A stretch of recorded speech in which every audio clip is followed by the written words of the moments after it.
So, Brandon, how you doing? Good, Doug. You're good? Mm-hmm. Why can't we get little individual mics like we had before? Well, individual microphones. Well, I have. You don't like the ones you have. Well, I have another one actually coming in, but like the actual problem is the fact that like Amazon 2-day shipping is not actually Amazon 2-day shipping. It's not. No, it's like 2.5 days, so I will see it on like a Monday. Well, even though I before like 7 or something. Yeah, but I ordered it on a Thursday, and their idea of that is okay, we'll get it to you on Monday. Yeah, I got one of those the other day. I ordered something 2-day shipping. It took 4 days. But I deliver Amazon every day. Yeah. And most of the time it says I delivered the day before the expected shipping gets ready. Do you deliver on a Sunday? Maybe. Or is somebody else Not deliver me. on a Sunday? I don't Postal have workers to. can't. Well, that's like... the subs do. We need two okay, on our... I wondered. I didn't know if like you literally had to contract it to somebody who was not working for you guys or No, what. the subs do it on Sundays. But they I've different never done offices, anything on a Sunday. they alternate offices that have to do it. And they'll do like 4 different offices. Like one office will have to do everybody's for the weekend or for Sunday. Okay. But it's just Amazon, so it's not quite so bad. Okay. Nice. Well, that's another thing. Yeah, you most likely get Sundays too. Amazon has a contract with the feds to guarantee. Yeah, we have contracts with FedEx and with UPS. They drop all kinds of stuff off on us every month, and they get credit for it, but we actually deliver it. No. Okay. The last mile thing. If it says Sure Post on it, at UPS Sure Post, we deliver it. Oh, really? Yep. She saw Mute. You saw Mute, eh? Yeah, she Should watched we it. probably introduce everybody? Yeah, I was going to say, Brandon, we have guest stars. we have invaders. We have new people here. I prefer guest stars. Guest stars are also good. A new challenger has approached. I don't know. Stars is probably pushing it. Guests. Guests, sure. Excuse me, sir. How are you doing? Me? Yeah. How am I doing? I don't know. How are you doing? I'm uncomfortable with that question. Okay, that's fine. You have a can that says ass on it. It says raggedy ass. Raggedy ass is even better. And it's an You ever had this? IPA. It's an IPA. I've never had that. Yeah, you want a sip of it? Sure. I'd love to. It's interesting asking a pessimist how they're doing. Yeah. It's like a It's not- canned response. I already know what you're going to say. Tastes like an IPA. Loading upstream, brought to you by Raggedy Ass. Yeah. Raggedy. Stop with the free plugs. Why? Maybe eventually somebody's going to take my bait and they're going to pay us. The only two sponsors anybody has are Casper Mattresses and Casper. HelloFresh. Yeah. And right around like Valentine's Day, it's Sherry's Berries. Sherry's Berries. I've heard good things about their packaging. No, it's horrible. Don't buy Sherry's Berries. You've had I them? don't want their... You don't like it? Oh, really? Not a I mean, fan? they're okay, but for like $20, I got Brandon's war genetically on Sherry. modified over large. The strawberries were ungodly large. Like, I could have sworn I don't the have a advertising unsettling has by said how that it's large not they were. like I was a little- GMOs. they were- I love genetic modification. Well, It's pretty good. and for the price I paid. I mean, if you can I get the wouldn't- Realize benefit... every fruit, every vegetable you eat is genetically I modified. understand. Aren't bananas I'm not, like, technically genetically Do you see what modified? bananas used to look like 100 Yeah. years ago? No, yeah, I know. It's like the seeds the size of a golf ball in there. I would never pay beyond the $10. Could happen to special humanity offer at some point. for Sherry's Berries. Because I could make them way cheaper and much more at home. I also love pesticides, Word. just for the record. Good. Spray it Supports down, man. floating upstream in favor of pesticides. Brought to you by Dow Chemical.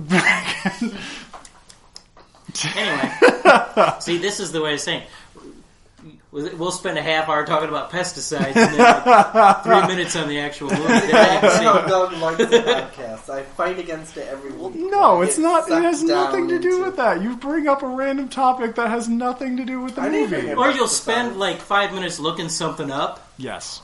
Only to prove that I was Fact wrong. checking That's Yeah. how it ruins usually podcasts. goes. That's usually how it We can goes. just be wrong afterwards. I like to know in the moment if I'm wrong or right. Doug. That's fine. That's fine. That's not. You literally just said you're not okay with it. So again, See, this is what I'm talking about right here. We spent 5 minutes going back and forth on this argument that Because I have a problem with not being right. really. Yeah. I don't like it. Oh, you don't know him, do you? No, I don't know either one of them. So far, this is gold. So I'm in favor of all of this. I'm an instigator of chaos. Okay. That says that. Yeah, That So could you're be Loki. a title, like a networking title. Instigator of Chaos. I'd be into that. It's more inspiring than nobody's listening. Yeah, nobody's listening is me just sort of staring in a corner and like lightly venting to myself because nobody else wants to hear me talk. I listened to it. Okay. I enjoyed it. It's a window into somebody I don't know. Okay. Well, thank you. You know, it's like a Raymond Carver short story. Oh, okay. You know, That's an interesting comparison. I like that. it is. It's like it's very specific to a specific person, and I find that interesting. See, I do too. It's like ethnography. It study the individual and how they relate to the overall culture. Yeah. Dug So- and interesting. Never before put in the same sentence. Accurate, but hurtful.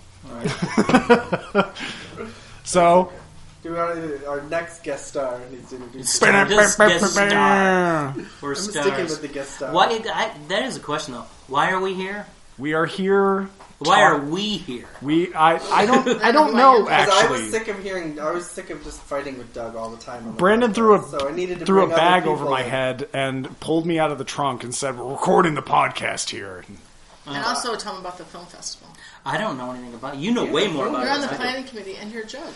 Yeah, I'm a judge, but I'm working most of the time. You're way more informed about it than I am. I feel like you are Like the mildly more antithesis informed than anyone else Film here. festival. Yeah. Why would you try and make? I mean, you're actually doing Marty like talks about stuff. I'm just Here's watching. the film guy. I'm just watching the movies. I was attached to a He's Facebook a- messaging that what do you that call was it, mostly Doug? people responding with like thumbs up. You Yeah. What's that stupid phrase you used, Doug? You and Marty are cinephiles? Is that what it was? Oh yeah, that was the one that you hated so I much. did a There's stupid phrase. a little wrong with cinephile. No, it was discography or whatever you Or, used. no, yeah, yeah. The fact that I Discography. used the word discography. Yeah, it was Oh, pretentious. yes, I heard that one. The war You guys on spent an inordinate amount of time arguing about discography versus catalog. Catalog before you Did you work time it. it? this is like live. No, I was working, but This is live criticism. I actually enjoy this a lot. So actually, somebody This was is like- listening, and they came back, showed up, and critiquing They you. are. Yeah, He is I here to. listen. We have a live judge now, and we're going to give him a That's what pad. I And do. he's, That's what I do. transitions. He's going to hold up like a 0 or a 9, or. So far, it looks like he's drawing a 3. So I think we need to work on our form here.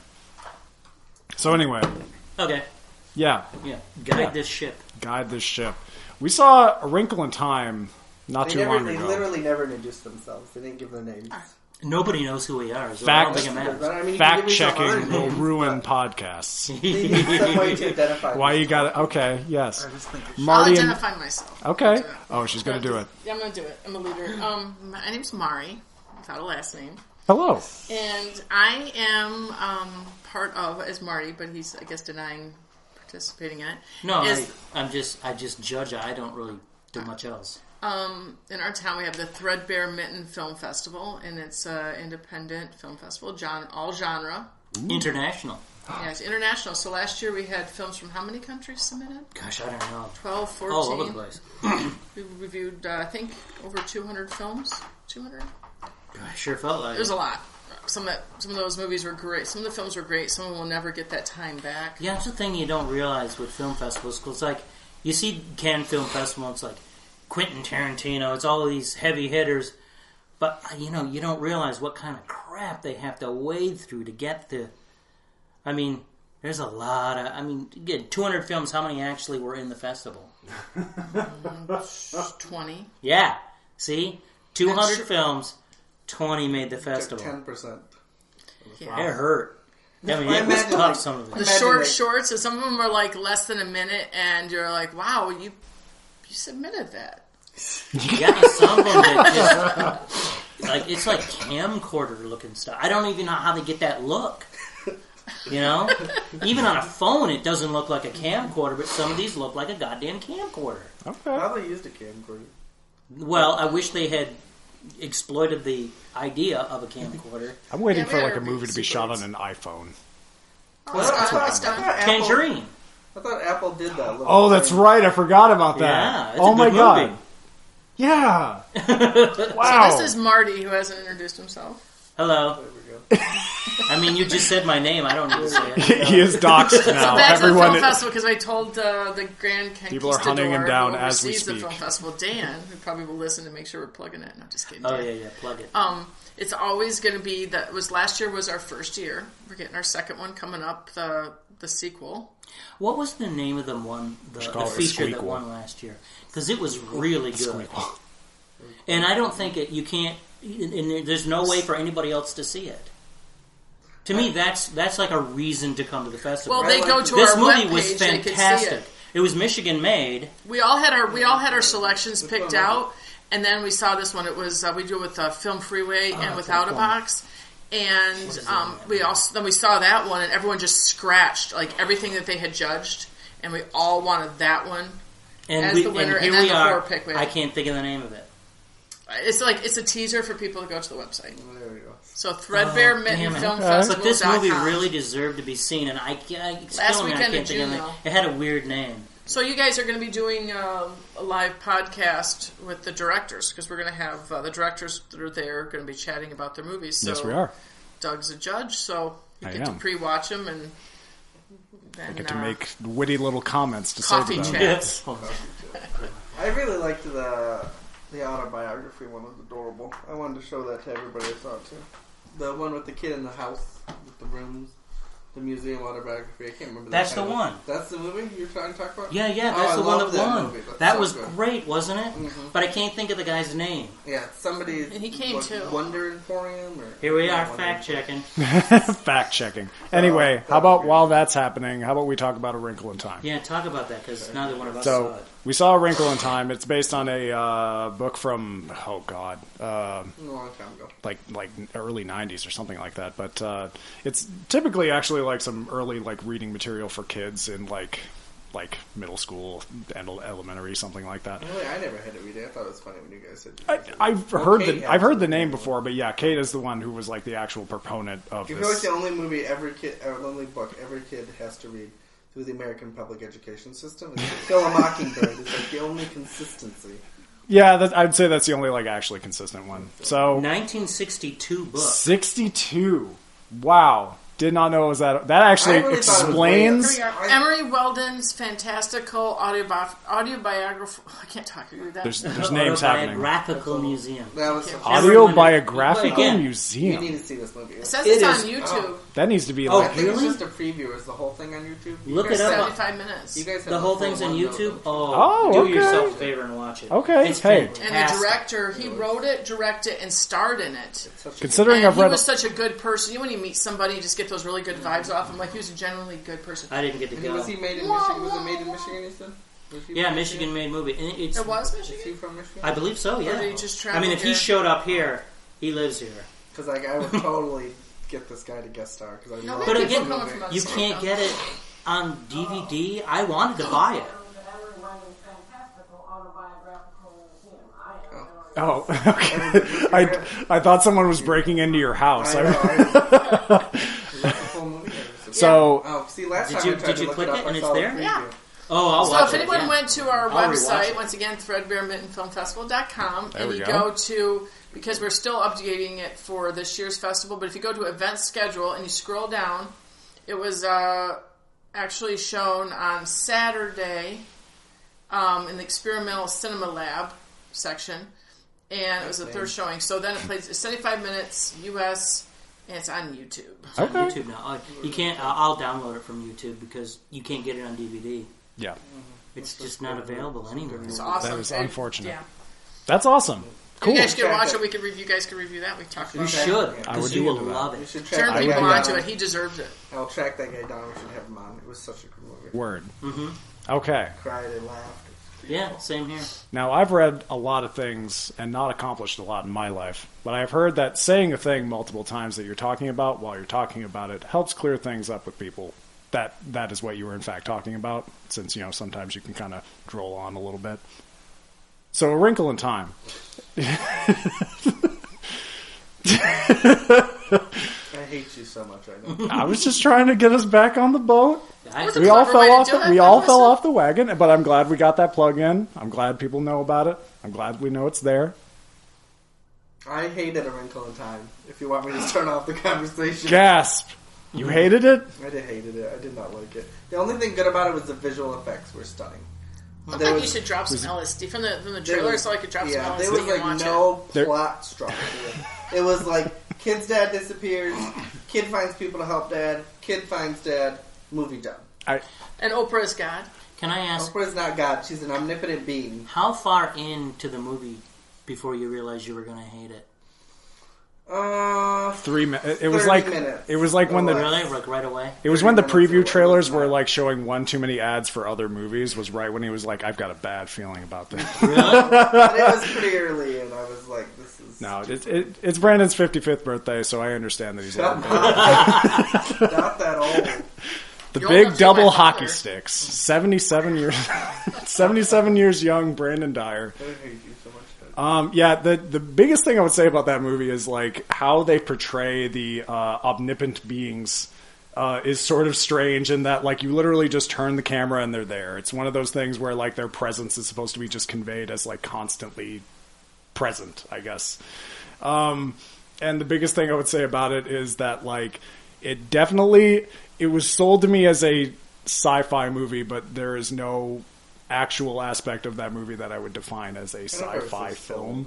Looked more like fantasy to Yeah, me. Kate's called it a sci-fi movie. Okay, I wouldn't necessarily it is call her the a arbiter fantasy film where they of occasionally sci-fi say genres. leverage and they say geometry. So it's Well, that. their dad was a NASA Or like I scientist. compared it to like I was literally talking about I think you're probably not. oh my god, Marvel guy with the Doctor med Strange. Doctor Strange. I compared it to Doctor Strange where like, you know, they're doing like science and stuff, but they're doing it to do It reminds magic me more stuff. of, what's that movie with Tom Hanks and oh my gosh, Tom Hanks and Tom Hanks who and Tom plays Hanks? Storm? No, who plays Storm? Halle Berry. Tom Hanks, Halle Berry. Isn't that Cloud movie? Cloud Atlas? That's what it reminded me Okay, of. wow, that was The visuals stumbling remind- upstairs drunkenly. The visuals remind me of Cloud Atlas. It's like Yeah, Robin Williams okay, I trying can- to figure out a joke. Yeah, there's a Reebok commercial like near the end that's like just 4 minutes of her like traveling through time and space after it's like all scary and like really fastly cut, and now all of a sudden it's this like whimsical thing. But the problem is the way the ribbons that she's like flying through and the way it's toned and how the hue is. We kept joking with ourselves that there should be like an iTunes or like a Reebok logo somewhere in the corner or something. It was unfortunate. It was a little much. It was.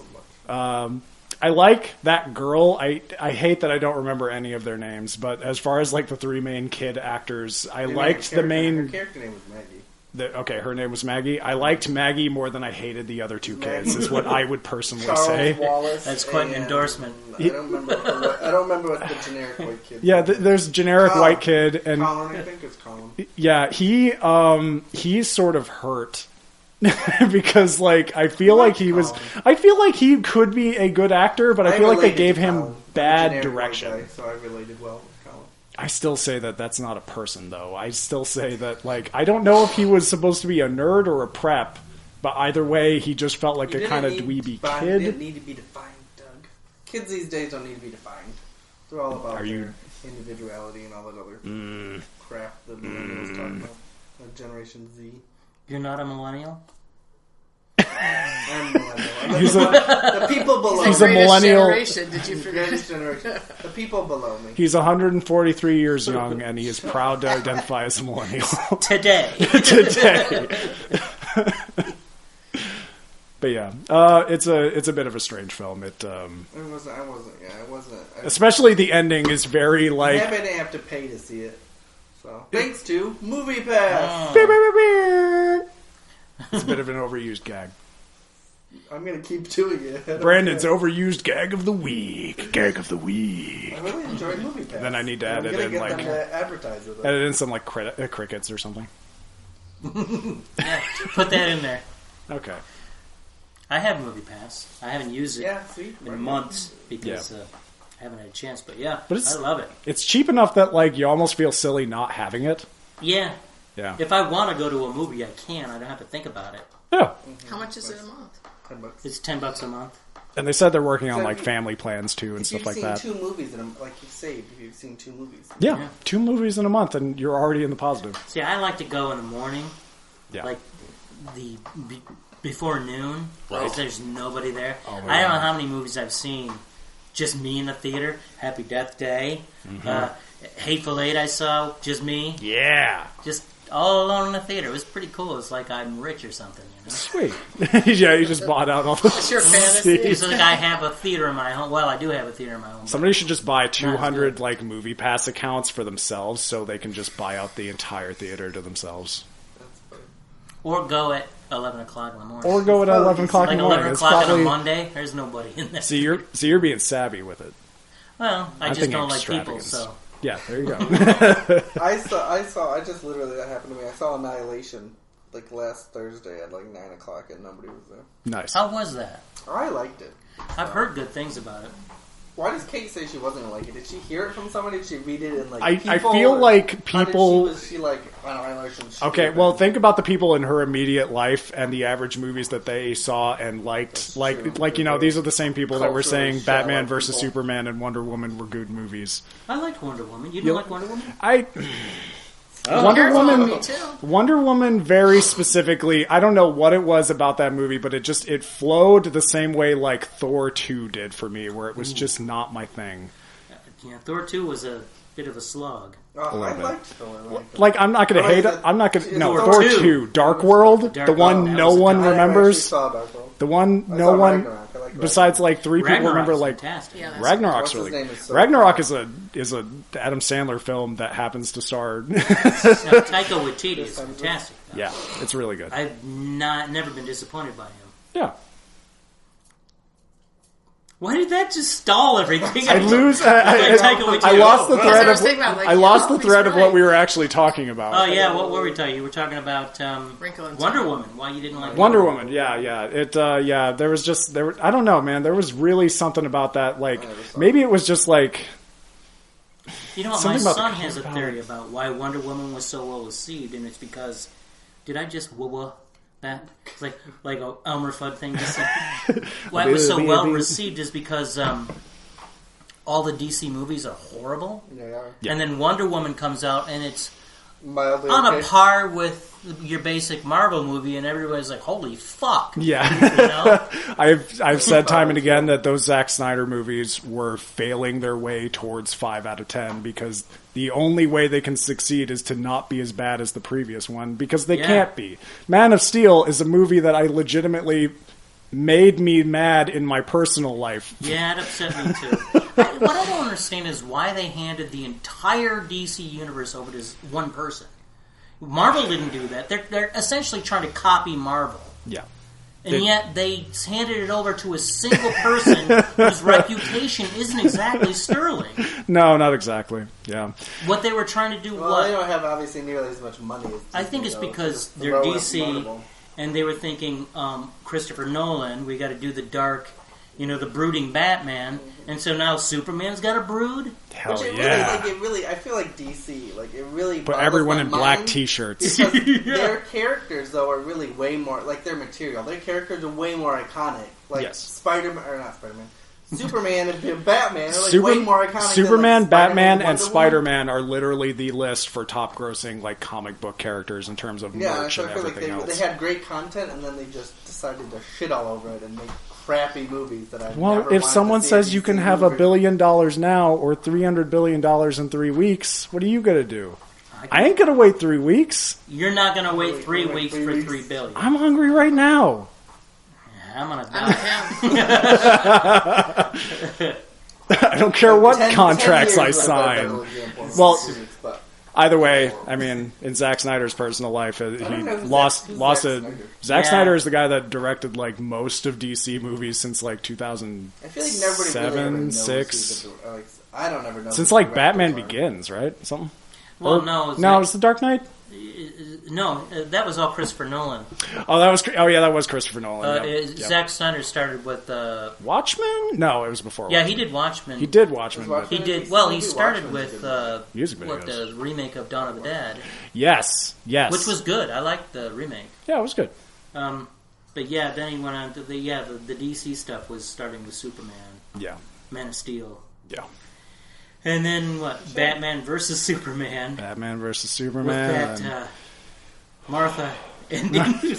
Martha. That's the most ridiculous thing. Her name was Martha. What? Martha. I don't know why that would change everything. Oh, wow, our moms have the same name. If anything, I feel like someone stumbled on a neat little thing that some people don't harp on from old DC comics, and somebody was like, oh, that's kind of clever. Yeah, but the ridiculous thing is, nobody refers to their mother by her name. No. So him to say, save Martha... He should have said Mama. My mom. Did you say say help my mom? Mama? Who's your mom? Okay, Martha... Okay, but no, he immediately goes, save Martha. Who the fuck is Martha? My mom? Wait, she's what? That is weird. It's dumb. It's dumb. I also love that really dumb part where Batman's fighting Superman, and then there's that part with the Gatling guns, and the part where he's like, "Whoa, you're not so tough," and then he like punches him like through the entire building, and then like up a mile and a half, and he's fine. So this is why you didn't like Wrinkle of Time?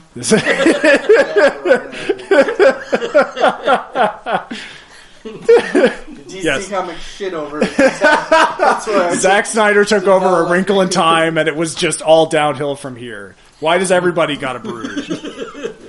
I don't think they were brooding much in Wrinkle of Time. My understanding is it's all inspire me. Actually, they're battling against. They're battling against the brood. This is what I hate about. Well, I hate Oprah, but you're not allowed to say that in America. No. But the thing that drives me crazy about Oprah is that she's like, it's like she's grabbing you by the throat and say, "Fucking be inspired, goddammit." Hell yeah.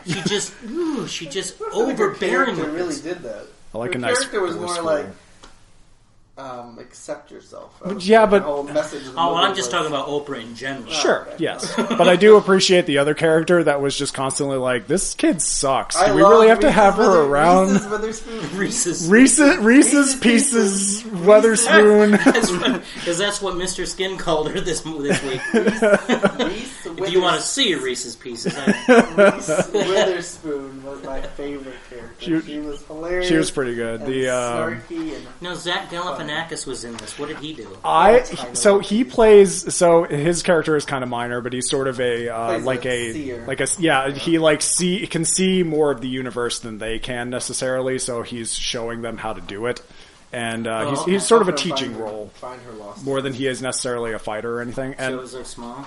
Super small-ish. It's like 5 minutes of screen. yeah, 5-10 minutes. Oh, that's pretty small. Yeah, personally, I'm way more down with him doing more kids movies, though. That was actually probably one of my favorite scenes in the movie. Oh, yeah? Yeah, it was very funny. It was very like lighthearted in a way that like it felt less forced than some of the other scenes in the film. She was like, "Are you kidding or joking or something?" And he was like, "No." Does it He's like, look "Yo, obviously like I'm-" have to stand on one foot, and put your arms out." Yeah, to see the he's doing this universe." weird like Egyptian pyramid Yoga stance, and pose. he's like, "Does it look like I'm joking?" In a way that a trained comedian knows how to do, like because it's part of his job. Half the time, I otherwise, really so. wanted that girl to just like fall off the stones into the. I was abyss or what, under lava, any other whatever was circumstance not that would be a down there. very dead child under normal circumstances. If you guys were going to... You don't have a rating system from what I understand. So we I come up so we with sort funny of ratings. we sort of do more in that like he judges by 10 and I go by 5 because I find Okay. 10 to be a tad too gradient. Doug's ridiculous. Because So- Doug doesn't like a 5 out of 10 movie because he said the rating doesn't tell you anything. All right, well, so what if you went with something like, 7? should I see it in a theater? Should I see it when it comes on cable? Should I We rent should do it? Redbox Or should I just thea- not watch it altogether? We should do Redbox Theater. Yeah, you could do Redbox Theater, sleep Redbox Theater, Netflix. Or Cody. or steal it from the store, steal it right Torrent now. it. Yeah, LimeWire it right now. Is LimeWire still a thing? I hope not. Because I got burned on that a million times. Me too. Wink, wink. I hope my parents aren't listening. Anyway. But yeah, you know what? Personally, I would say maybe Redbox it. I think it was interesting enough to watch, but I don't necessarily think it was Unless you already have previous nostalgia to the book, like Kate did, I personally don't see any reason to really be drawn to it. Did she like it more than you? She loved it. She loved it. Oh, to okay. death. She just likes those type of movies. So if you're a fan of the book, then she seemed very well. It does it justice. I don't think that's really. I don't think Kate remembers anything about the book. I just think she's well, a person that if she likes read it in those type of 1962, I think she read it in high school, which is like what? We're almost 10 years. I'm 10 years, almost 10 years out of college. So. Yeah, me too. I'm 10 years out of high school. Yeah, I was gonna say 10 years out of. I know you're 243 years young, Well, no, Brandon. yeah, she read it in high school. I'm 10 years out of high school. Kate's 8 years out of high school, roughly. Ish. Yeah. So I doubt she remembers anything from the book. Just saying, knowing your wife, I doubt she remembers anything from the book. But she just likes those type of movies. Brandon's calling you out, Kate.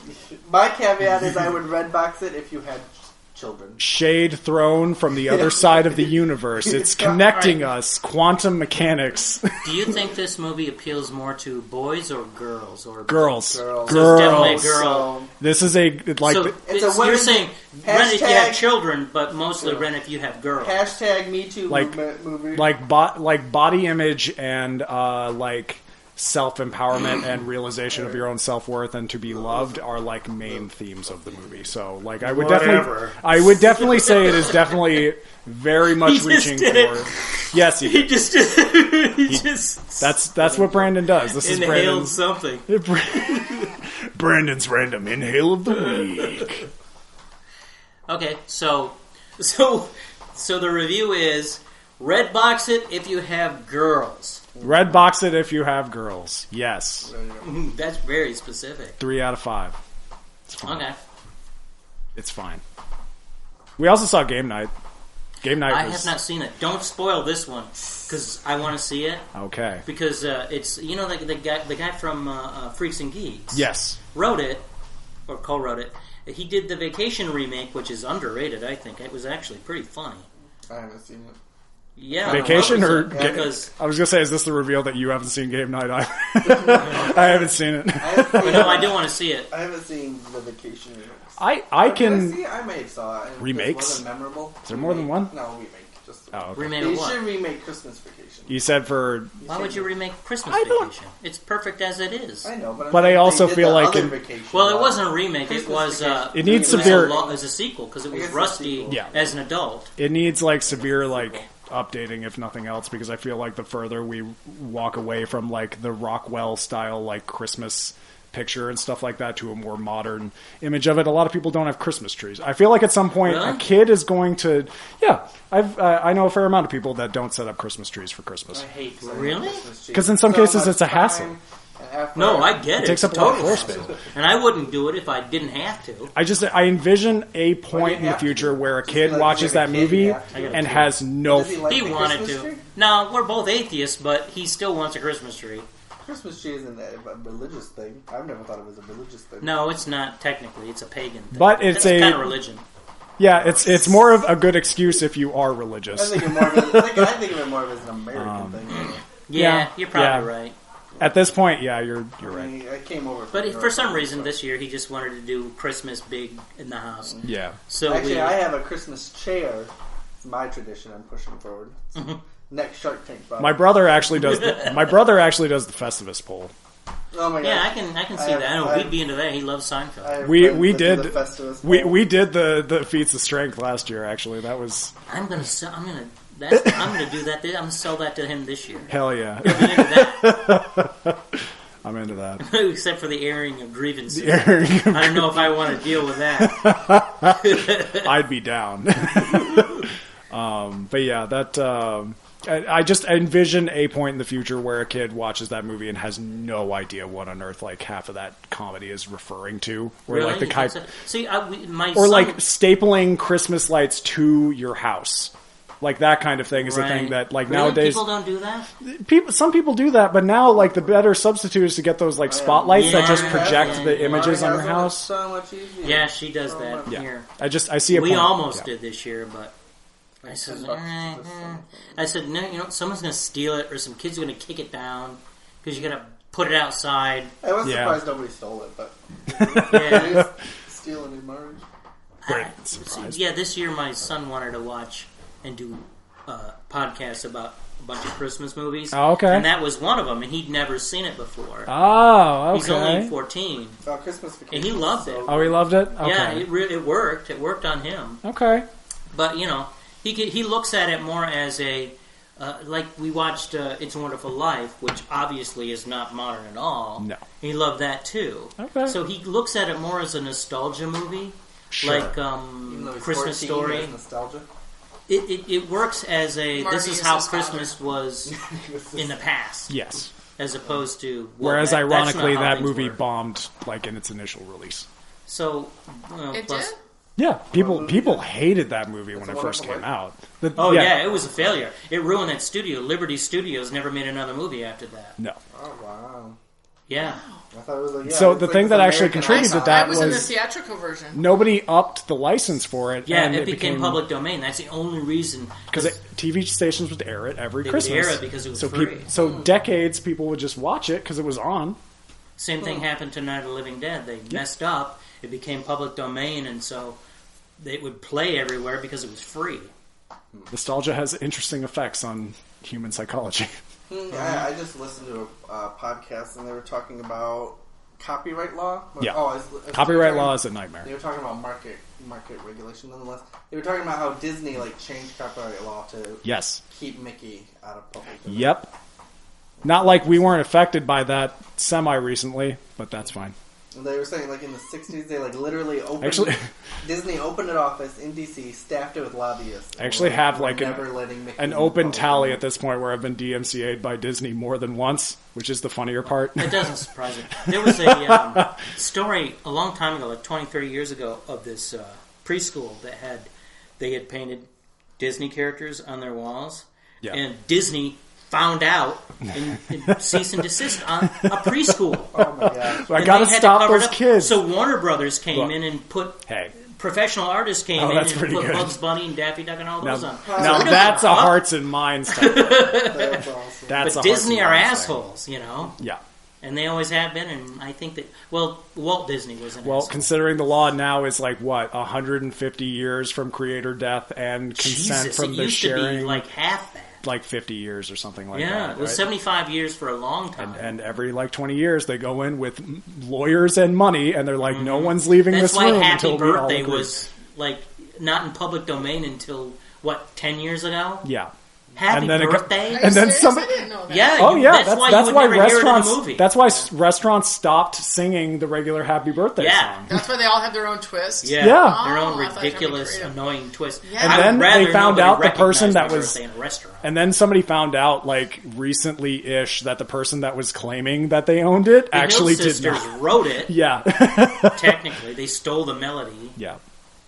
But, Copyright law is a nightmare. yeah, patent trolls are also a nightmare, but that's unrelated. Word, sister. That's why film festivals are great because because we were trying to do something there, we had worried about copyright, and so then we got into the film festival. It's nice because then you have rights to show that movie and to Yeah. watch that movie. Because the creators specifically send it to you, They pay you to wanting watch you to it. show it. Yeah. Yeah. I like how Mari pops in 30 minutes later just to plug the Like film. the film festival. I've That's been what here the she's whole here time. for. I know. She's the spirit of the festival, and she comes in when needed. We're talking, and then she's like, "Oh, film festival." And just pops. Well, it would be worse if we were still talking about game night, and she was like, "Oh, that's funny. That reminds me of the film festival." We should talk about Mute because we've all seen. We should talk about Oh Mute. my gosh, this is Mute my is an phone. interesting. Mute is a movie that for the first 5 minutes, my reaction was, "Oh God, I don't know what I signed myself up for," because That there was was. my Mine feeling too. the entire movie. I second him. I had points I liked it, but I had no think idea what the was second going on, half but- of that movie is marginally better than the first half of that movie, because the first half of that movie feels like the most. We're not Blade Runner, but look at how cool this set looks. Look at how expensive this makeup The was. visual, and then they didn't put any of it into screenwriting, apparently. Because Well, so much I so wouldn't- that they yeah. couldn't afford to have that one guy actually talk for Eric from True Blood or whatever his name is. It's a weird foreign name. The blonde, the actual mute guy. see, what really made me mad was I thought the premise, the having a mute character as your main character, was a really cool take that I hadn't seen, and I thought that was going to be cool and exciting. but it was over. The rest of the shitty plot and other thing in the movies overshadowed that entire point of having a disenfranchised minority that nobody does a movie about. Also, apparently in the future, nobody knows what sign language is. Yeah, I was like, why is somebody just finding it? It's lost technology, Brandon. Nobody wrote it down. They just kept writing like this on paper, and nobody knows what that means. There's just ancient hieroglyphs. To me, the plot was a little too complex. Yeah, I had no and then idea. given the set was very visually overwhelming because you had the upper. I don't know how it worked out, but it seemed like to me. The upper level was like you had people, hovering through, the streets, and they were flying. And then down below, it was like there was references to Stalin, and they were dressing like in the 40s and in the 70s and the 90s. So it was retro, and then you have this very futuristic stuff, and you're trying to keep it all on track. And then there's too complex of a plot.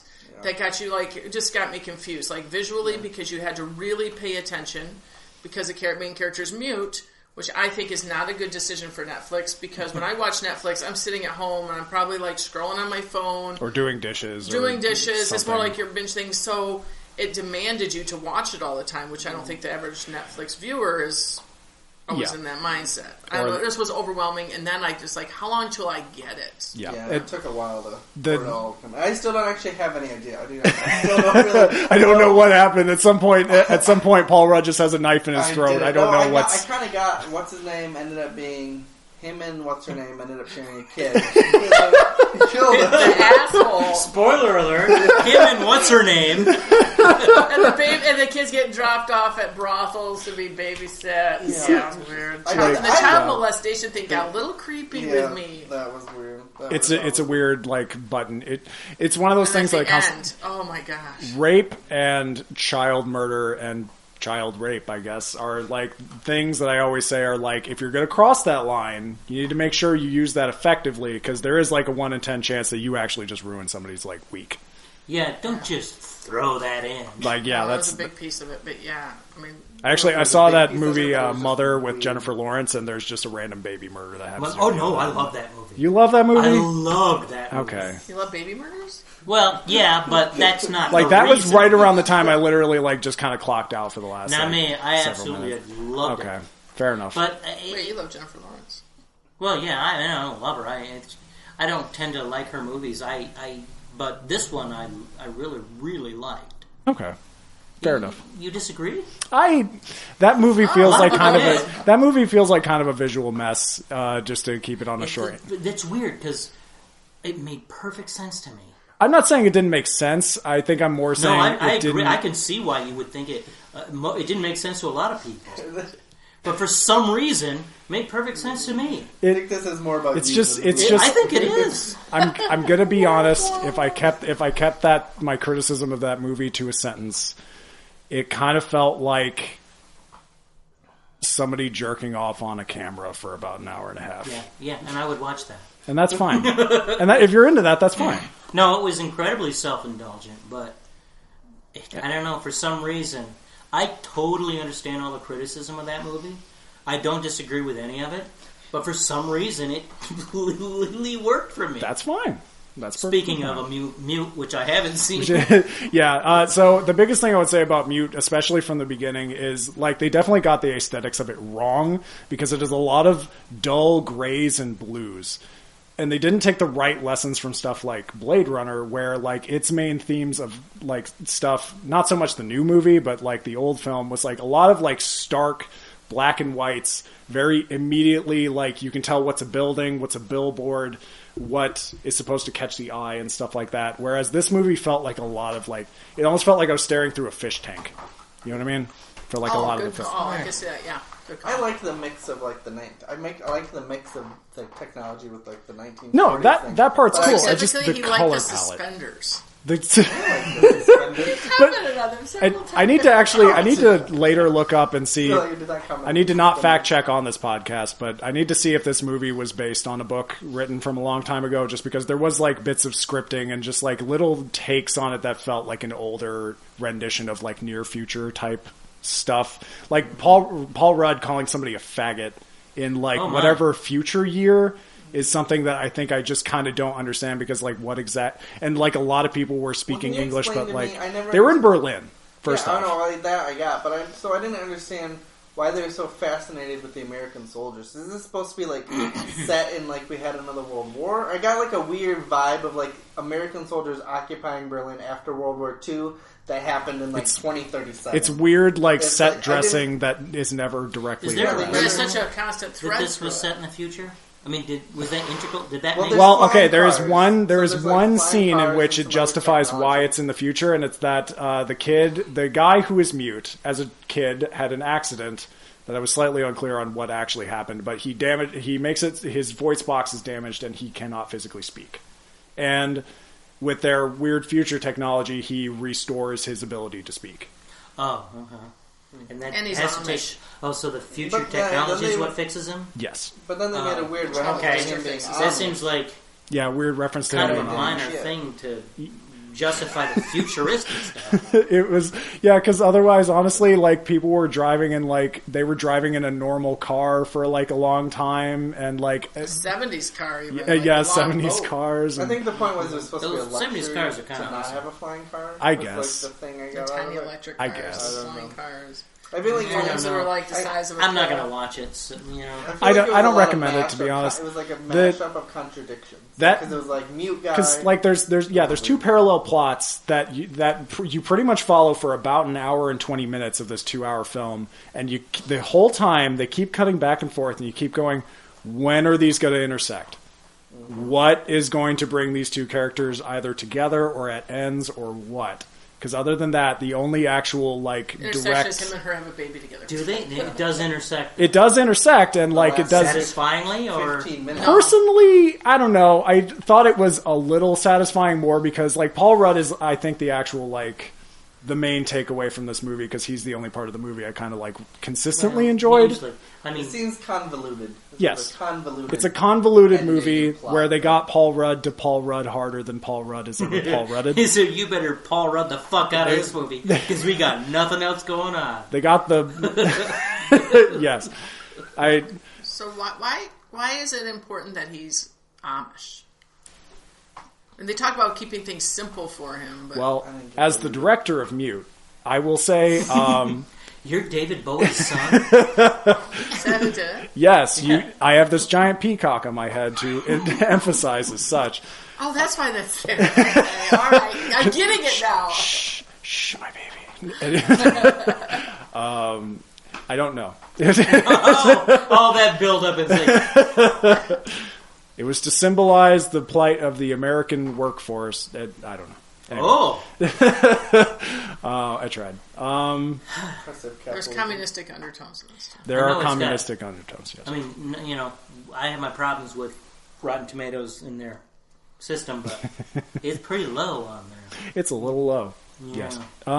But yeah, Paul Rudd is the only part I kind of enjoy because it starts off with Paul Rudd doing every Paul Rudd thing Rudd does. He's almost always enjoyable. Yeah. And the thing I kind of enjoy is that he becomes a little more unhinged every scene he's in, where every time he gets a little snappier. At one point he strikes his friend in the face in broad public. He pulls a knife out on just a mall cop because he's stole some candy. I have difficulty imagining Paul Rudd hitting somebody. It works okay because the beginning of the movie, I'm mocking him just as hard as anybody else. Where the director looked at him and was like, "So can you be intimidating?" And he was like, "No." Okay, can you be an asshole to people in power?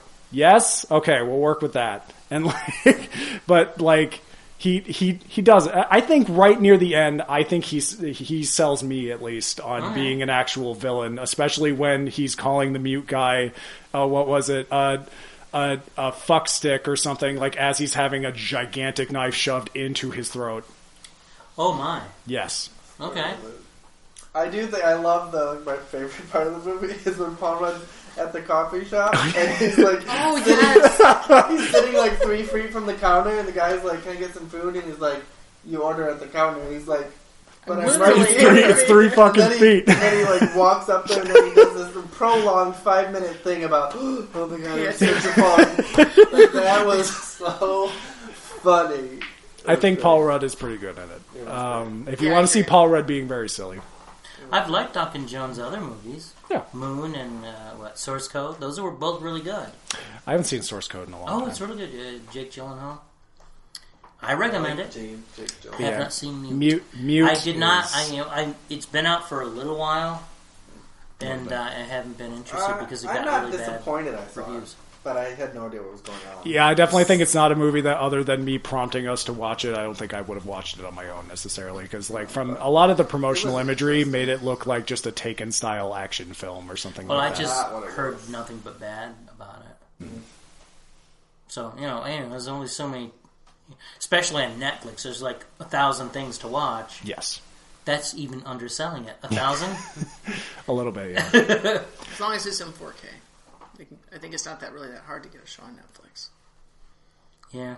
Yeah. It seems like Actually, stuff, when you go like the stuff that's kind of off the grid Netflix, there's a lot more homemade stuff. It's way easier to get it on I Amazon. have said a perfect reality show or a game show is have people write as few words on a text document and see if you can get approved for a 3-episode miniseries on Netflix. Type as few words on a document as possible and see if you can get it approved. I think you could shoot something on your phone and get it on Amazon. Awesome. They have some shit on it. I think they're just trying to fill out so they can say, look, we have 50,000 things to choose from. But if most of it's total shit. But if I subscribe to Stars, too, then I can watch the first 2 Mission Impossible movies. Well, I have Stars. I have all the movie channels. I have Stars because of Ash vs. Evil Dead. Movie channel. I like that show. That's great. Ever subscribed to. Me neither. So, Mute, where do you fall on that one as far as recommendations? Well, that gets weird with like streaming things. Since it's streaming, how about we just insert like a half a second of silence as our rating? We give it out of 10. Yeah. So, okay, I'm the one who hasn't seen it. Should I see it? If you want to see Paul Rudd playing a very smarmy villain for about 2 hours and you're going to see him for about half of it, then I would say yes. I've seen Halloween, 6? Oh, yeah! So...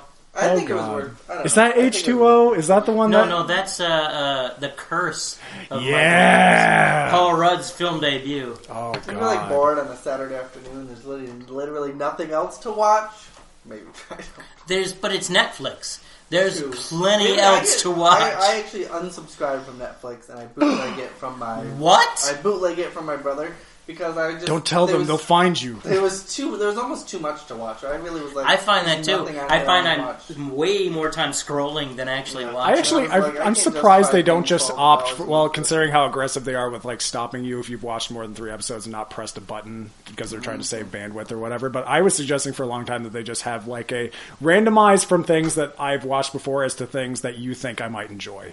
They don't do that? I think there's... That's what the whole... You might no, not the list thing. I'm literally just saying hit a button and it's just a continuous stream of things that they queue up personally that I might enjoy. That would be interesting. You know what I mean? Like channel surfing. Oh, you better rate stuff. Do you rate stuff on there? Of course, they change it. I do, but I hate that all of the rating systems are separate from each other. Yeah, it's dumb. They changed it to... Because the one on my computer is different from the one on my Roku as opposed to the one on my Android phone. And they have 3 different rating systems? They have rating systems. They're all separated from each other by platform. That's stupid. It is a nightmare. Do you think it ties together in the back end? No. They might take it in as feedback, but otherwise they don't. They probably decide on what else to either put money in or not, I would suppose. Yeah, I think that's how they do it. Or just lose $10 million. It's fine. It's Netflix. They're hemorrhaging money anyway. Word. I hope they at least finish. They all are. All the streaming services are. Yeah. Because they have to get to scale. It's all about scale. Dark future. You have to get to international Netflix. My understanding is Amazon's never really made a penny in profit, but Jeff Bezos has got $120 million. Because it's all about stock price. Maybe that's why they haven't made it. It's all about the people you know, man. Not to go off on my rant on American capitalism, but stock price should not be the only way you measure a company. I disagree. As a person who owns stock, I disagree. You don't even own stock. No, I don't, but someday I might. You just said I legitimately own stock. I have like 40 shares of stock. What am I supposed to dream of in my future? Anyway. I just think it's a stupid so yeah, Mute. That's so you're telling me not to watch mute. That there are other things on Netflix. There are other things on Netflix you should probably watch first. Like, I think Who Framed Atlanta. Roger Rabbit, I think, is on there. Oh, look at you. Transitioning on my show. I'm pretty sure that's streaming on Netflix. Always streaming. This is why we need individual mics, so I can mute these anarchists. I don't know Anyway. if they took it off of that. So, yeah, Who Framed Roger Rabbit? Yeah, My favorite movie of all time. it is still on there. Okay. I think they keep things on there by popularity. I don't think there is any Yeah, other well, like they'll take metric it off they when use. Disney takes it off. Because Old Boy, they sure will. because I've said this before, Old Boy has been on there for like years and years and Well, in years. 2019, they'll take it off. So not to date myself, but when the movie came out, I bought The Art of Noise. Oh, What? It's the Art of Noise. The album? Yeah. That I had that Roger album. Rabbit Yeah, because it came from Because Roger it had the Rabbit. Peter Gunn song. Sex on yeah, Wheels. Yeah. Sex on Wheels. Oh, I really don't think that's in Roger Rabbit. Yes, I it do- is. I do not. I really feel I Yes, do not. because I I'm not bought the personally Art of Noise acquainted with for that, that. but my parents have told me that actually. Okay, so we did date ourselves. 1988, I remember. I saw it in the theater when it came out. Yeah. The biggest thing I'll say about that movie is I feel like every year that passes, I find it slightly less funny, but I also am slightly more in awe that that movie exists at all. Like that. What do you mean? Roger I Rabbit. Yeah, feel like I can that see movie that. is so because like they get Warner Brothers and because Disney it's to so play like together it's for so once. divided from Only like time that right ever happened. now in animation and in Only- film, like this live action traditional, like I don't know if it's exactly rotoscoped, but like these traditional animation techniques interlaced with live action actors and Warner Brothers and Disney in the same film, which is You something see, that it's like the I don't only even think movie- they want to be in the same It's building the only together. movie you can see Bugs Bunny. That and was a Roger big Rabbit thing in. at the time. They were advertising that, I remember. Like, you get to see the Disney characters and the Warner Brothers characters share the screen together. And the deal was they had to have the exact same amount of screen time. Yes, Fun. and I'm they're thinking- they're in like 20 seconds. It's But, like, you know. yeah. And I'm thinking, but, okay, if you say, what's your favorite Bugs Bunny film or movie? Or what's your favorite Daffy Duck movie? I can name 15 of each. What's your favorite Donald Duck movie? What's your favorite Mickey Mouse film? That one where They fucking blow. where they parody Dick Tracy from like forever ago. I don't even think it was a movie. I think it was just a standalone episode or something. Guess But they I never always remember Disney really. Well, I guess they Yeah, kinda and have all the movies. Disney They're all characters shows. kind of suck. In my age, They're they're not all funny. oh the Disney character. Oh Yeah, the Disney characters suck. You can name 100 Warner Brothers shorts that you love, yeah. but you can't name Half of any them are Disney racist, shorts but yes. that are awesome. None of them, because they're terrible. So, because they made this deal and had to share screen time, that's why Bugs Bunny's only in it for 5 seconds. Yeah.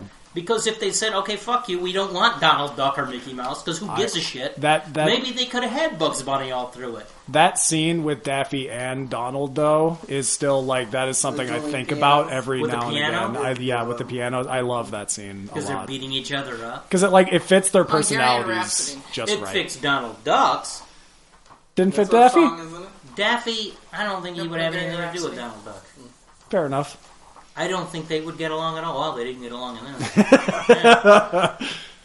I find it funny. I think I could be wrong, though. One of you two would probably know. I think this movie was the antithesis. Disney created Touchstone so that Disney wasn't Right. directly Yes. associated because they thought it was too racy and they didn't want their Well, it would. child-friendly image Well, to think be... about the way they associated with present themselves. It would be weird to just have the regular Disney logo on this. Yeah. It's weird, like, some of the like characters half- in there, like I don't Betty know if Boop. Touchstone is even... Yeah, Betty It's like Boop's in it. I don't know Uh, anybody who...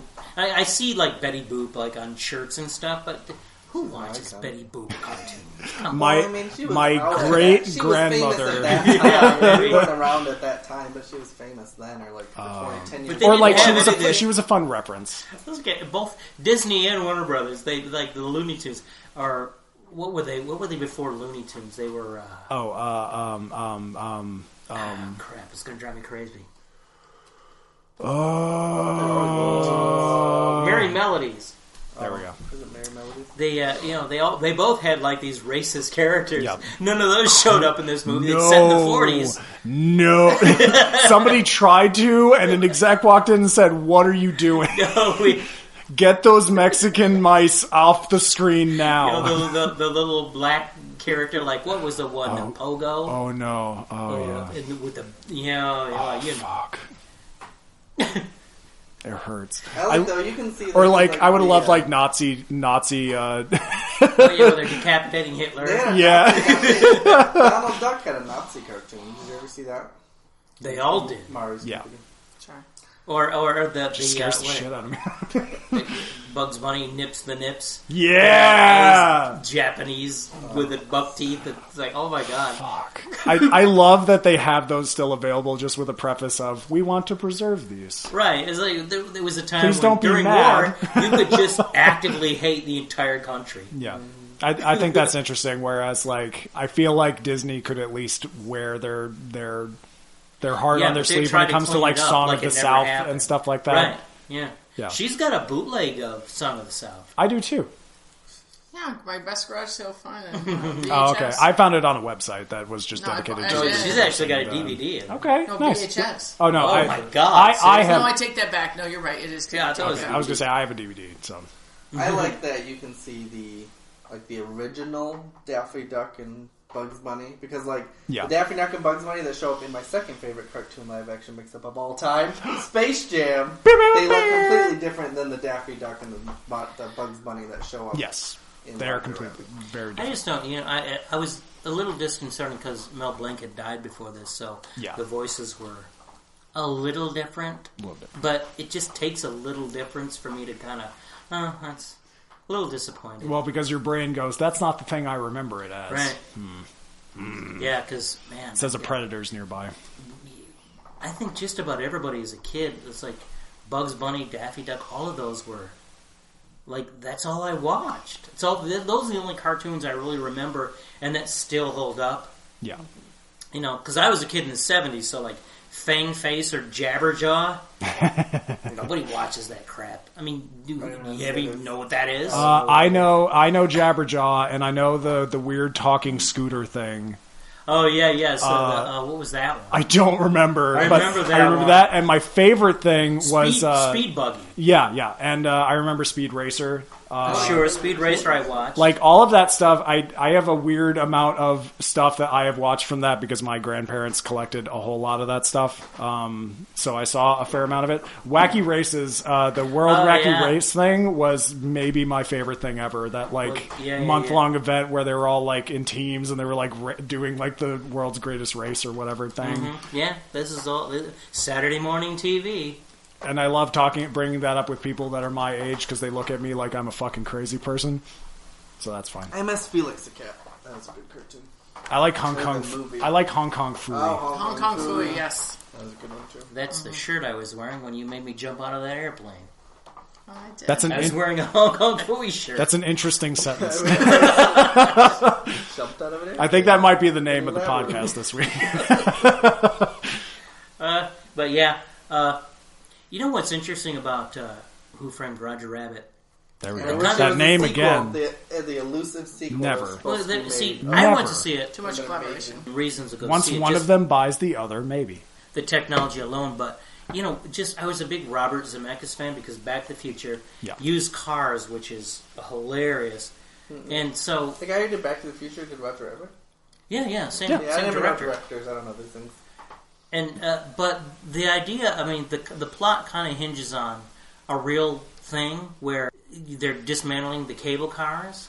I love the emergence of the highway system. And Right, the and whole, that's real. the That destruction actually of mass happened. Goodyear transportation. and Ford bought up all the cable car systems in San Francisco and in California together and dismantled them so that you would have to buy a car. Mm-hmm.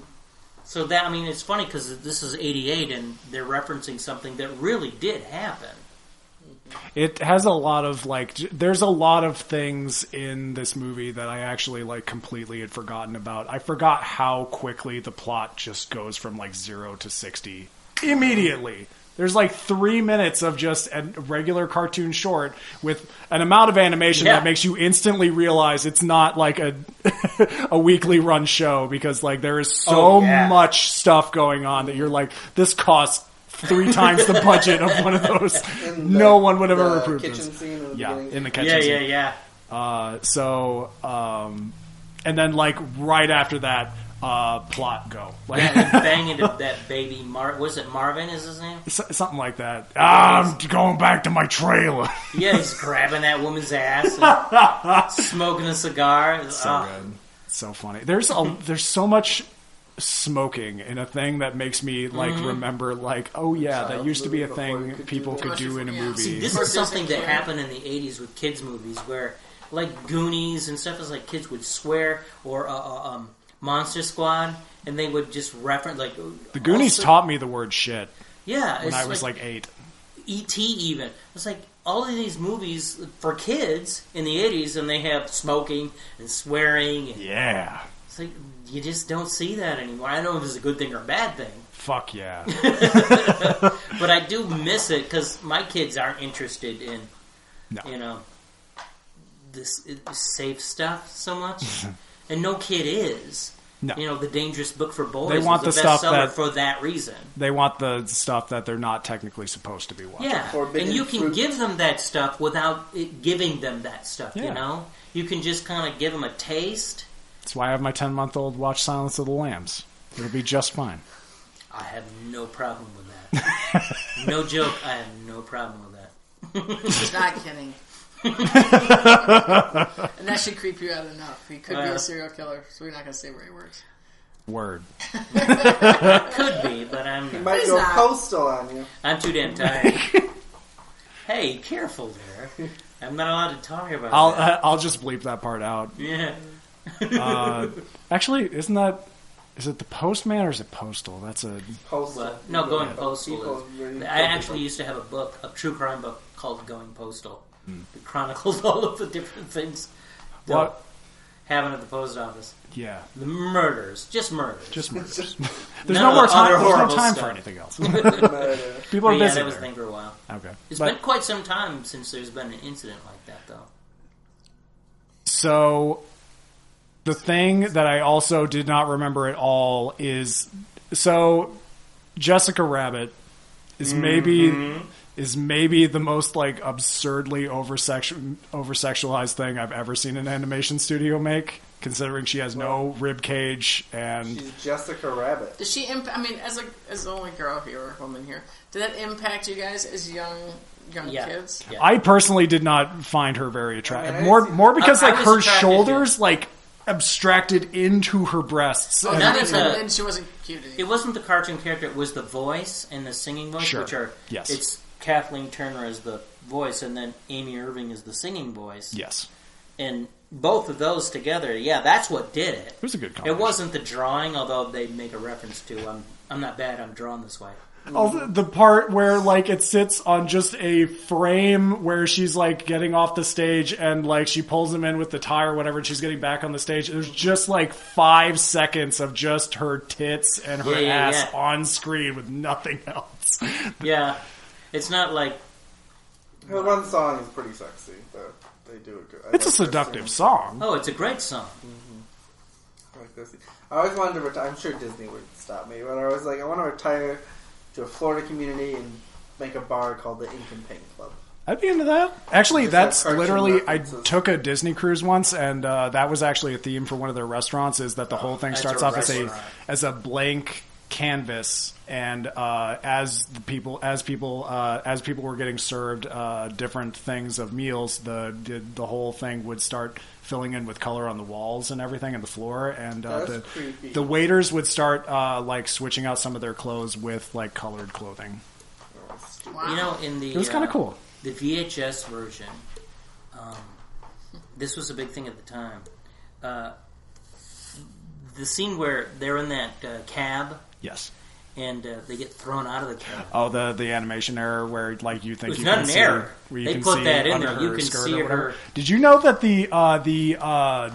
what is the big stupid discs that before DVDs? Oh, the laser disc. The laser disc version of that is the highest selling version of that because that was the clearest image of that scene you could pause it right there. Yeah. And see her without underwear. That is a known fact of why that is the most top-selling version. They used to do that all the time, like the castle in what is it, Little Mermaid? Yes. where there's an obvious cock. Yeah. Say cock. They used to do that all the time. It's the big old cock. I think they still do. They sneak it in. Big old friggin' cock. Jimmy, put out your cock. Pocket in the cock. Yeah, apparently that was a thing they used to do because they were bored. I'm into that. Yeah, Well, they miss human work for contact. Disney. You have to. It's like they're drawing the same thing over and over. I mean, hey, it's 4 a.m. Walt is yelling at you while chain smoking in his office. What else are you gonna do? Bitching about the Jews, you know. Why do they keep coming to my door? Yeah. He's gonna draw a cat. I'm gonna draw this cat. Hey, Jimmy, look at this cat. Does this look too much like a cat to you? We're all Hey, animated from Okay, put some hair on it. Okay, that's good. Just put them behind bugs. There you go. Nobody will see. That's good. I like that. You know what I really liked about... I like Christopher Lee in there, or Christopher... Yeah. He may as well be a Christopher Lee. Christopher Lloyd. I do like Christopher. He was just demonic in this movie. He's great. He is the entire villain reveal from moment one of him on screen to like the bitter end is always like the most engaging thing ever. That whole dip concept. Oh my god, with the little cartoon shoe at Yeah, first, he's like, Jesus. live on. Like, what is the age? Well, I mean, what would you recommend for? I mean, because that would mess up a kid. I would almost say a PG-13 to be perfect. Like nowadays, I would almost say a PG-13. I think I saw it, but I didn't see it when I was little. I saw it later. I saw it when I was like 12 or something. Because remember, like little kids, like Bambi would mess up kids, or Yeah, Lion yeah. King would mess up kids. Yeah. It's like Disney does that. It's like you gotta. The mother always dies, and they Disney kill hates people mothers. all the time. They kill like parental figures all the time in here. There's lots of torture and shit in these Disney cartoons, Yes. which is weird because. And again, Mickey Mouse Art is a and reflection John of life. Tucker, So they it's- suck. Yeah, that's exactly what it is. There's all this dark shit in their movies that you just I don't Eat know. shit and die trying. Well, we're Disney shown when Corporation. Disney makes a movie like Wrinkle in Time, that's just supposed to be inspiration. I like how It's boring. I like how You have to have always some the dark- villain in Disney movies nowadays over the last 5 years has always been bad parenting. Has always been the true villain. Black Panther and Wrinkle in Time, bad parenting is the true villain. And Frozen and Why is there's another Frozen? one. Why is bad parenting though? Bad parenting because the parents instill in him in Elsa or yeah, whatever. she's No, you weird, need to stay yeah. away. People won't understand you. You need to not think of yourself as a person. You know that all that shit. It used to just be lunatics like Yes. Cruella de Vil. It's like, I want to skin your puppies and make a coat out of them. It's Hell like, yeah, damn, that's crazy. she's cool. I want to get Or- into fur collecting. Or Christopher Lloyd putting cartoons in turpentine Yeah. and watching them, and they crying while he's doing it. So good. The one that always freaked me out as a kid was when I was younger, at least, was when they dumped the acid when they're getting away in the cartoon car or whatever. Oh, He, yeah, like, and the peels cab. off his feet or whatever. He's like, ah! It was always just a little too much like noise and general motion, and I was like, someone's hurt. I like the laughing to death concept, or with the Oh, weasel. yeah. Yeah, That's funny. it's really good. It felt like there was something else like really specific I would actually be really interested in knowing who specifically decided. I would love if a collection of this movie came with like some of the boardroom meeting like notes or something like that of like just like what was said. I'm sure they would never ever do that because there's no benefit to that. But I honestly wish there was just something I could see where like they were deciding, okay, like we'll put in these characters and we'll put in, because like the characters from Fantasia, like that's a kind of, to me that's a weird pull for a movie coming out in '88 specifically, but I don't know. Well, Betty Boop is weird for '88. I mean, who the hell remembers her? The grandparents that are taking the kids to the Really, movie. Betty That's a big Boop? That's like fashion thing going 1920. on in the 80s. That's Young true. girls with Betty Yeah, Boop. I guess, but They pushed it on you and then you bought it. I guess maybe that's it. I mean, Who she's still owns out. Betty She's Boop still- now? It's like, ooh, remember Flappers, everybody? Who owns? Was that Warner Brothers? Was Disney and Warner like looking at Betty Boop and they're? Dude. I don't think anybody does anymore. They're all just like looking at their copyright papers and they're like, wait. Trying to think of all the characters because some of them I didn't recognize. Like that cab, is that a character for the movie? See, I don't know. It was okay. I'm pretty sure it's just made for the movie. Whereas they have Song of the South characters. They did a good job because it felt like something that probably could have existed. They do a good job of like inserting OCs where needed. And they all felt like, oh, it's Toontown, I like Dumbo's little creepy appearance. Oh right, Dumbo, yeah. If I had a real criticism about that movie, I would say where they're in Toontown is like cut just a little too fast, and they don't spend. I wish there was like even just another 10 minutes in Toontown because I think Toontown's great, but I get why it's done so fast, and like partly because I'm willing to bet that was an expensive part of the movie to make, and they wanted to get out of there as fast as possible. But it's weird, This was, there had been other movies that mixed live action with animation before, but they were all really rudimentary, kind of badly done, like Bedknobs and Broomsticks, that sort of thing. Where I like that. No, I'm not saying they're bad movies, but the animation, the mix, didn't work so well. It didn't always gel. Yeah, and I think a lot of it just comes down to shading. Yeah, these characters felt a little more three-dimensional just because of the way they were drawn. Well, if I remember correctly, the guy that did the animation, or at least the head for that did this animation, also did that animated adaptation of The Wall.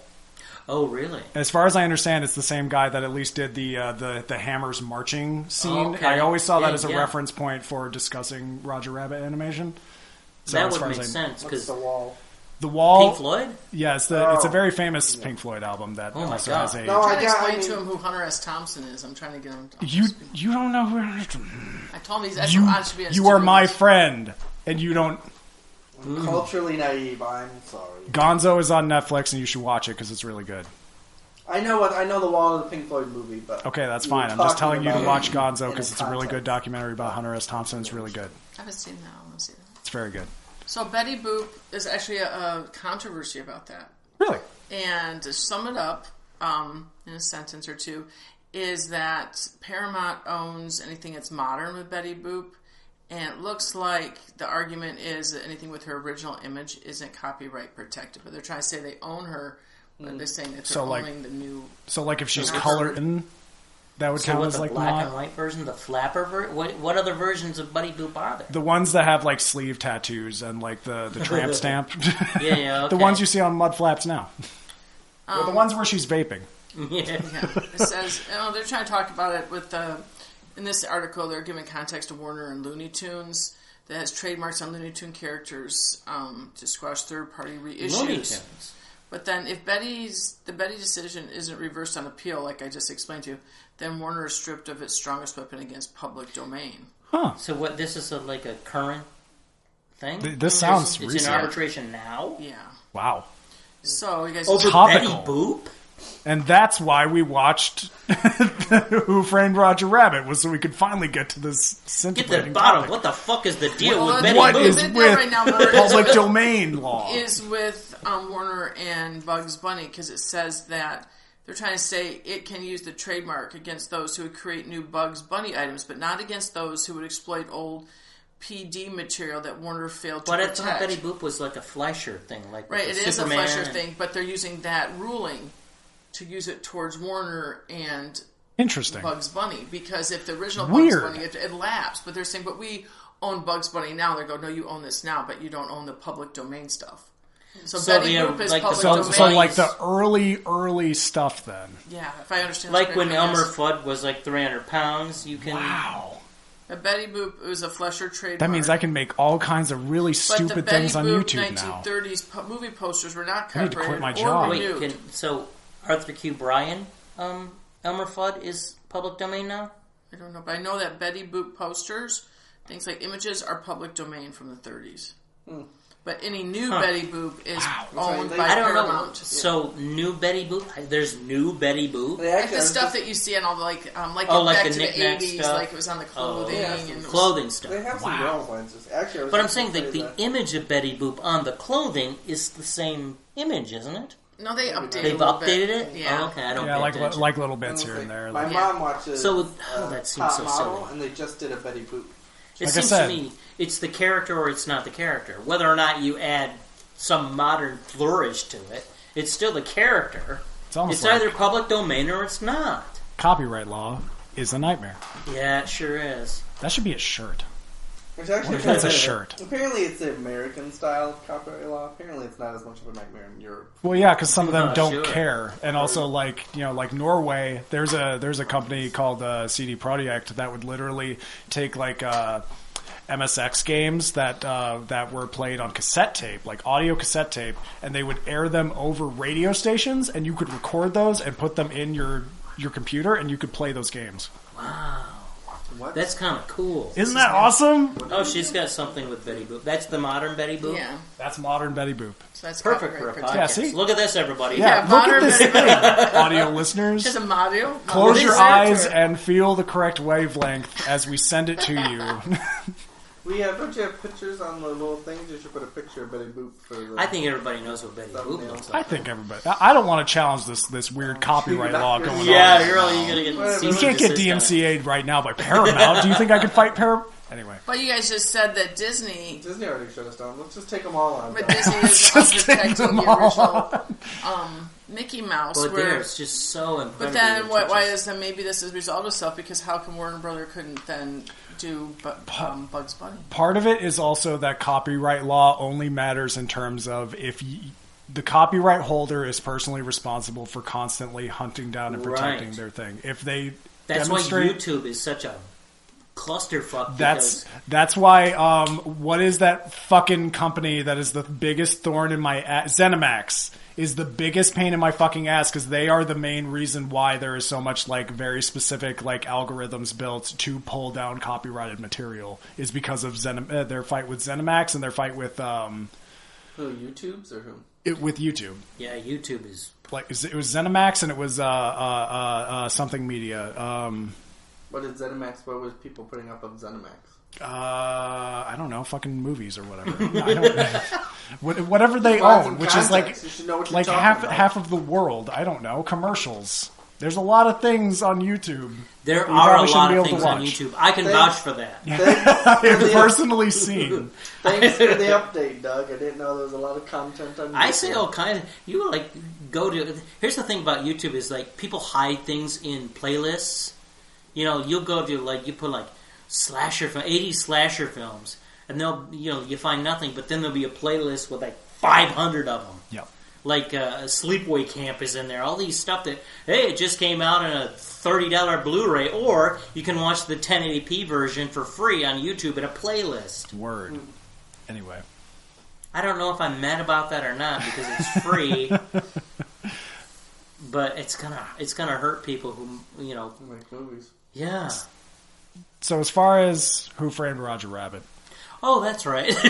Speaking of Sleepaway Camp, Roger Rabbit. Speaking personally, just as a closing thought, the only actual other criticism I personally have of it is I would say that some of the acting from the live action actors is a tad muted for a lot of it. With whom? With, I don't know, I would say almost everyone in the cast, to be perfectly honest, but like I understand why it's there more because like it helps emphasize the toon's loony nature, and it also helps emphasize a couple of specific scenes like with the detective when he's doing like the musical scene and stuff like that. You know what I mean? Or right, he's like I get that it's supposed to be like what 47 or something in Hollywood. So like it's a lot of like fairly self-serious people and stuff like that. But, well, it's a noir film. Yeah. But and so I mean he's supposed to be. But like Blade Runner, I wouldn't say everyone's like kind of muted. You know what I mean? Like a tad unexpressive. I don't know. Harrison Ford doesn't have a whole lot of expression in that movie. I agree with that, but the unicorn, on the other hand, has all kinds of expression. Well, Rutger Hauer has a good monologue. Word. There's a unicorn in Blade Runner? Yes, but only in certain cuts of Blade Runner.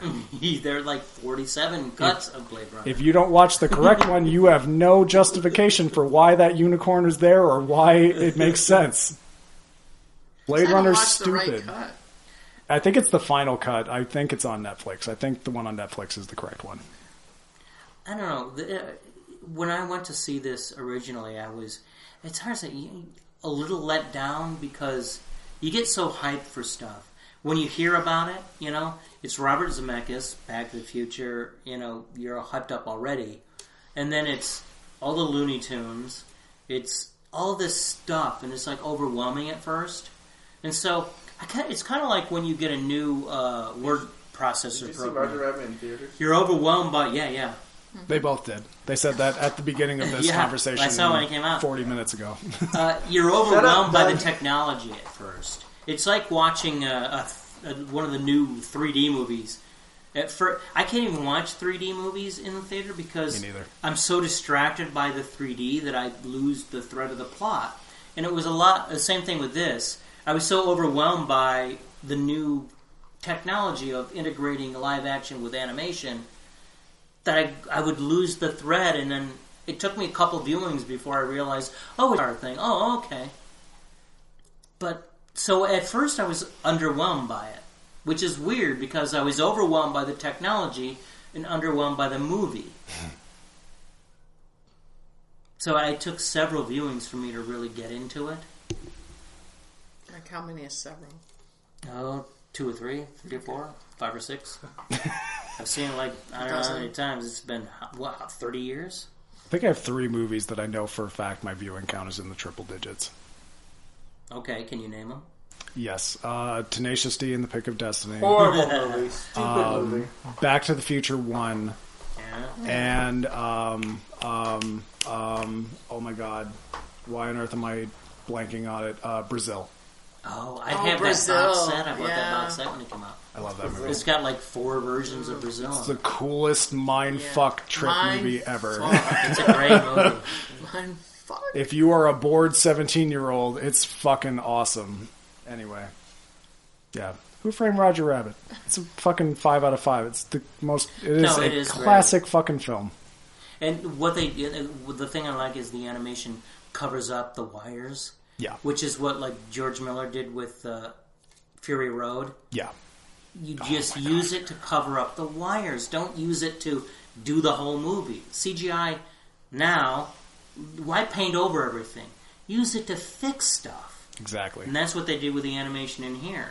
You can, because they're grabbing stuff. I mean, you see these cartoon characters grabbing coats and grabbing people and stuff.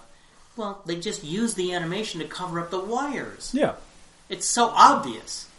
I got the anniversary edition, and a lot of the behind-the-scenes stuff is really cool. That's awesome. Yeah, it's funny to watch that stuff without the animation to see how they did it. Cause they actually had like a big green, like a styrofoam Roger Rabbit cutout. With nice. It, like, wrapped in so they could see like green screen material. I sort of wondered because there's a couple of specific scenes, like the one where he has the pictures of Jessica Rabbit and what's his face or whatever playing patty cake in the in her dressing room or whatever, and he's like freaking out and stuff like that. I was like, I wonder how they exactly like positioned a lot of, and yeah, that kind of stuff is really fascinating and interesting to.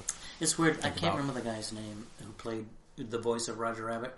They apparently wore a rabbit suit and was there so they could interact with him. That sounds like Jim and Andy on Netflix. I didn't watch it though. That sucks for you. It's that documentary on Jim Carrey when he was playing Andy Kaufman. Yeah. That documentary is great. You see that movie, the Andy Kaufman movie? The Man on the Moon? Yeah. I love that movie, and the main reason I found it was because I loved Amadeus, and I looked into other things that he worked on. And I forget the other People really famous... Larry Flynn? Yeah. And the other one that I had seen was like Homicide: Life on the Street. Oh my god, that's a good show. It's really good. But yeah, Who Framed Roger Rabbit? So anyway, everybody's seen it. I mean, everybody knows it's a good movie. And if you haven't, go watch it. It's free. Well, not free. Free-ish in concept. Brandon free. gets it for free. So At some Oh yeah, it's free if you leech off of your brother or someday friends. humanity will end, and someone will have a Netflix code, and you can just watch it for free. Or you could torrent it. That is also true. Use a VPN, people. Floating Net upstream, neutrality is about to end, so get those VPNs ablazing. floating upstream does not support the thoughts and and sayings of this person. We do not know this person. Anyway, I have to edit him out of the entire podcast. Last time you bring out a guest speaker. I'm just going to add cat No noises. more guest stars. I'm just going to add cat noises every time he talks. Anyway. So, Brandon, I kind of fucked up. Oh. I completely fucked up. There's a really bad thing happening right now. Did you not record it? No, I kind of forgot to hit the button. What button? The series spotlight. Oh my god, I was about to kill you. It's like this microphone's not been on the entire time. I just want to get all the practice I can in, guys. He's reacting to nothing. The process. Okay, I'm staring at I made a GIF of audio levels moving, so it looks like I'm working. Shut up, Doug. What do you recommend, Brandon? What are you watching? Stupid. I did just start a new series. Oh, did I talk about Altered Carbon already? No. I talked about that last podcast. I think you said you were going to watch it, but I don't think you it. said Oh. anything. Me I like and Mari Altered have Carbon. both watched Altered I haven't Carbon, seen it. and it's really good. Altered Carbon, which is actually 3,000 a years sci-fi, young, It's actually everybody. a sci-fi series, unlike Wrinkle in Time was not a sci-fi movie. I like something I like. I don't know if you guys like it or not. Is it's kind of silly, but it's a mix of Shameless and Ab Fab. So there's nudity. That's what Okay. Altered Lots of Carbon No, is. and that is Game Face. Oh. That is hilarious. What is? You and the Game Face. Face. And they just crack up. There's Mari's series spotlight. Game Face. Game Face. How about you, On sir? Hulu, right? Is See, it Hulu? or yeah, it's Hulu? You watching anything right now? No, We're watching a lot of it's a stuff, but British. it's all old stuff. My son is getting into old sitcoms. Okay. All in the Family we've been watching. Okay, so are you through the part where the Urkeling begins? No, he's not interested in that. He wants quality series from history, like Twilight Zone, Okay. All in the Family. Word. We've been watching. Oh, I was thinking of Family Matters. Oh no, good God, no.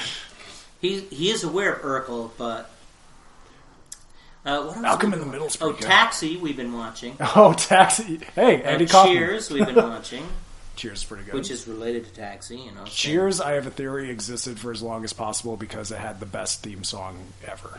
It did have a great theme song. And what's fun is with both Taxi and Cheers, you can hear James L. Brooks laugh in the background. He's got this big laugh that you can hear. We've been watching MASH without the laugh track. I got the DVD so that you can Hell yeah! without the shoehorned in laugh track because Oh, it it's wasn't so shot good. that way. Went on longer than the war. Yeah, like 10 years longer than the war. It's weird is watching that show.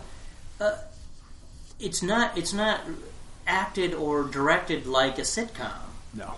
It was weird. It's like it must be the first single camera sitcom. As far as I can tell, I can't think of an Yeah. earlier one. Yeah, maybe. I'm willing to bet there is some weird film nerd that can correct that. I don't know. With some but 3-episode, maybe that.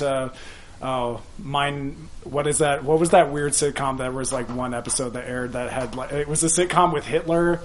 And, oh yeah, Heil Honey, I'm Home, and that's online, and you can watch that. Yeah. It's the best. It's so weird. I think that was a British show though. I think so. But yeah, it's interesting to watch because you can watch it. The DVD lets you watch it with or without the laugh track, so you can watch it without and then watch it with to see how they shoehorned in the laugh track. And the laugh track is really brief because they weren't playing to an audience. No. So their jokes are rapid fire, and the laughter's got to go real quick. Yeah. Actually, speaking of British, that reminded me. In Mute, did you guys notice that there were a lot of South Africans in that cast? I kept hearing South African accents like all over the I didn't know place. South Africans had accents, so... Yeah, it's Really? You thought South Africans had flat American accents. No, but so imagine imagine British accent. So imagine British, but with a slight tint of racism, and then you can tell it's South African. Anyway, but you're watching a lot of classic stuff. Yeah, huh? we were trying to. Didn't mean working our way through it. Everybody Loves Raymond. Also, hilarious. Kate at one point blasted through that entire series in about 3 days, along with Friends. So we've started on Friends, but that's a little tougher. That one has not aged so well. Not so well. I think Friends. What do you mean? Not funny. Well, there's a lot of stuff in there. There's a lot of homophobia in there. Yes, there is. A lot of like weird like 90s isms. Yeah. Now, he loved Seinfeld. Or was that early 2000s? Who doesn't love Seinfeld? But he talks about the Seinfeld effect. Yeah. In that shows that were groundbreaking at the time, but because everybody's ripped them off, when you go back and watch them for the first time, they don't seem groundbreaking at all. When somebody invents the wheel and then you've been riding on a much better wheel, it's kind of weird to go back and look at the old wheel. Yeah, but he still found Seinfeld completely different than anything else. If you still come away that really positively, I don't know how much of it you've personally watched, but Curb Your Enthusiasm. Oh no, we're into that. Okay. We're like season 3 of that so far. Because that one's new to me, so I've been going through really? that. No, I watched that when it aired, and I knew he'd like it because of the Seinfeld stuff. It made me realize how much Larry David did not like Seinfeld's like actual stand-up comedy. Besides watching Curb Your Enthusiasm. Now we're in the season where he's doing the Broadway show. Yeah. The producers. Awesome. Yeah. So now I got to show him the movie The Producers, so he'll get the joke at the end. Will Ferrell's great in that. Everybody's great in it. Everybody in the entire series is great in it. Have you ever seen that? The Producers? Mm-hmm. Okay. Anyway. No, I want to show him the original, the Mel Brooks original with Zero Mostel and Gene Wilder. Yeah. I forgot Gene Wilder's. Yeah, with this freaks out over the blue blanket. Yeah. Oh my God, that's a good movie. I have a friend that wants to act that out in theater. The Producers, that's his dream. The musical? That'd be awesome. No, he always wants to do it as a He wants to do the movie, the original movie, as a play? Mm-hmm. I'd be into that. Molotov does. Boy, that'd be tough to pull off. Is there a play version available? Great. I don't know. I feel like the script for a lot of movies just end up on websites at this point. So I wonder if no, it's you just could get the somewhere. Script easily, but could like you transfer it to the stage?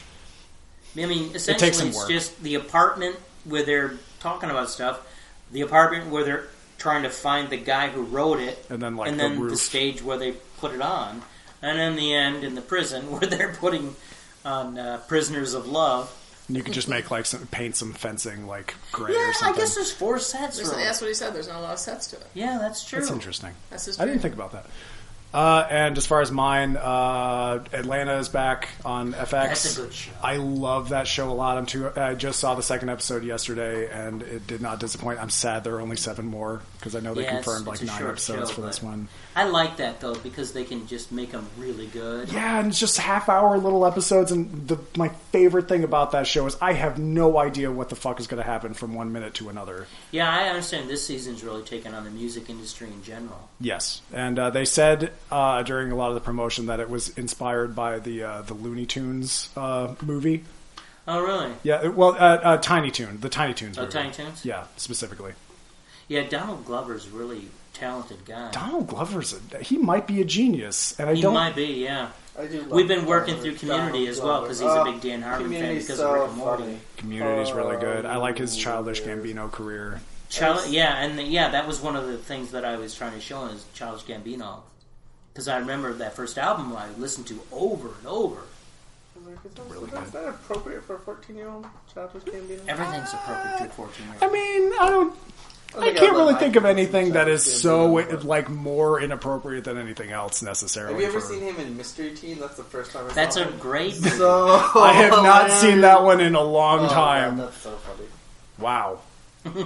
Not to be a downer, Doug, though, but you have 30 Yeah, I was going to say, I'm running low on time here, so quick plugs here. If you have any questions or you're mildly interested in speaking to us or anything, floatingupquestions@gmail.com. Hey, Brandon, what's that email address? Floatingupquestions at gmail.com. Wait a second, that's floating up questions at gmail.com. Let me write this down now. Floating up questions at, what is it again? Gmail.com. Gmail.com. Okay. Gmail.com. If you send it elsewhere, we won't get it. I better write that down again just to be sure. Floating up questions, that's all like one word. That's all one word. There's no at hyphens and nothing or underscores. Got it. At gmail.com. We were going to use at Yahoo, but you know. Also, we have a Patreon. If you find us interesting or want to give us money. Have you gotten any Patreon? He starts whining when he says Not just yet. We're currently because... working on some premium content. We noticed that the entirety of the Oscars are on Hulu, so we're gonna take another pass at actually riffing through the Oscar show. So okay, I didn't notice that. Yeah. If you thought our content is worth more than free, you ever listen to the Now Playing podcast? Because you got to help us pay for My this God. raggedy ass IPA. The prices they want for their premium content. If you want a DVD or like a DVD-ROM of all of their promotional stuff, what is it? They call it their the stuff they put in to raise money. $600. $600. Or like I forget what the subscription for Joe Rogan's show is. It's a fantastic podcast. It is, but. Jesus, though, $600? It's a little rich for my blood. I just wonder has anybody given them $600 for this? I mean, I guess if they get like 3, they haven't lowered their price. So if they get like 3 or 4, I guess it justifies its own price. I can't imagine. I would love to, but who the hell has $600 to throw at a podcast? But you know what's less money? $1 at patreon.com/floatingupstream. See, that sounds like a bargain to me. Word. Have a great night, everybody.